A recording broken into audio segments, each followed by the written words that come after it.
जिसकी सरकार रहती है उसी का प्रतिनिधि अगर है तो काम कराने में आसानी होती है। बिल्कुल सही। विरोधी पार्टी का अगर कोई व्यक्ति हो जाता है प्रतिनिधि, उसको कहिए कोई काम तो सीधे कह देगा कि हमारी बात तो कोई सुनता ही नहीं है, तो हम कैसे करें, क्या समझिए। मनोरमा जी सिर्फ एक पार्टी के उम्मीदवार नहीं है।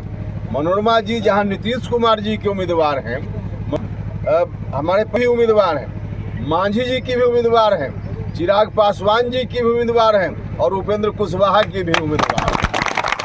और से लगातार इसी क्षेत्र में हम घूम रहे हैं और जहां जहां गए हैं लोगों की स्थिति को देखकर तमाम जाति धर्म के लोग, इस बार लगता है कि बेलागंज में बिल्कुल जात पात सब समाप्त हो चुका है। जिंदाबाद जिंदाबाद। अलग बात है कि चुनावी दौरा में व्यस्तता के कारण, विलंब के कारण दिन का भोजन अभी तक हम लोग नहीं किए हैं लेकिन उसके बावजूद इतनी प्रसन्नता है भोजन न होने के बाद भी कि जहां भी गए वहां से जो सिर्फ हम लोगों के सामने लोगों ने कहा उसके आधार पे हम नहीं कह रहे। सामने तो हर कोई जाता है तो लोग बोल देते हैं कि आप ही को वोट देंगे। जो और अगल बगल से और दूसरे तरीका से जो खबर हम लोग लेते हैं उसके आधार पे हम कह रहे हैं कि हर जगह जहां गए वहां के लोगों ने कहा कि 75% से ज़्यादा लोग एनडीए के पक्ष में, मनोरमा जी के पक्ष में। हम भी आपसे यही आग्रह करने के लिए आए कि आप सब लोग एक एक वोट दीजिए मनोरमा जी को। मनोरमा जी को वोट दीजिएगा तो इलाके का विकास हर तरह से, क्योंकि एनडीए गठबंधन की सरकार नीतीश कुमार जी के नेतृत्व में बिहार में जब से है, कितना विकास चारों तरफ दिख रहा है। पहले गांव में हम लोग कहीं जाते थे तो सड़क नहीं दिखती थी, कहीं बिजली का दर्शन नहीं होता था, लेकिन आज तो हर जगह सड़क है, बिजली है। कितना काम की चर्चा की जाए, समाज के सभी वर्ग के लोगों के लिए भारत की सरकार हो या राज्य की सरकार काम किया गया है।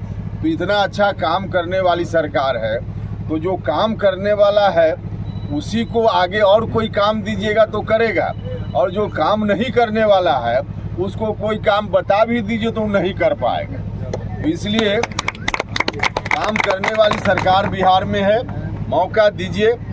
ऐसे भी साधारण रूप में आप भी हमारी बात से सहमत होइएगा, जिसकी सरकार रहती है उसी का प्रतिनिधि अगर है तो काम कराने में आसानी होती है। बिल्कुल सही। विरोधी पार्टी का अगर कोई व्यक्ति हो जाता है प्रतिनिधि, उसको कहिए कोई काम तो सीधे कह देगा कि हमारी बात तो कोई सुनता ही नहीं है, तो हम कैसे करें, क्या करें। और सच बोलता है वो। विरोधी पार्टी का कोई प्रतिनिधि जीत जाए तो काम कराने में कठिनाई होती है, काम नहीं हो पाता है। काम तब होता है जब जिस गठबंधन या पार्टी की सरकार उसी का प्रतिनिधि हो। और संयोग इतना अच्छा है कि दिल्ली में भी एनडीए गठबंधन, पटना में भी एनडीए गठबंधन, और यहाँ से आप सब लोग एनडीए गठबंधन की उम्मीदवार को, मनोरमा जी को जिता दीजिए। हर तरह से आपका विकास आगे बढ़ेगा। क्या समझिए, मनोरमा जी सिर्फ एक पार्टी की उम्मीदवार नहीं है। मनोरमा जी जहां नीतीश कुमार जी के उम्मीदवार हैं, हमारे भी उम्मीदवार हैं, मांझी जी की भी उम्मीदवार हैं, चिराग पासवान जी की भी उम्मीदवार हैं और उपेंद्र कुशवाहा की भी उम्मीदवार हैं। इनको जिताइएगा तो सब लोगों की ताकत बढ़ेगी। प्रधानमंत्री जी हो, मुख्यमंत्री जी हो,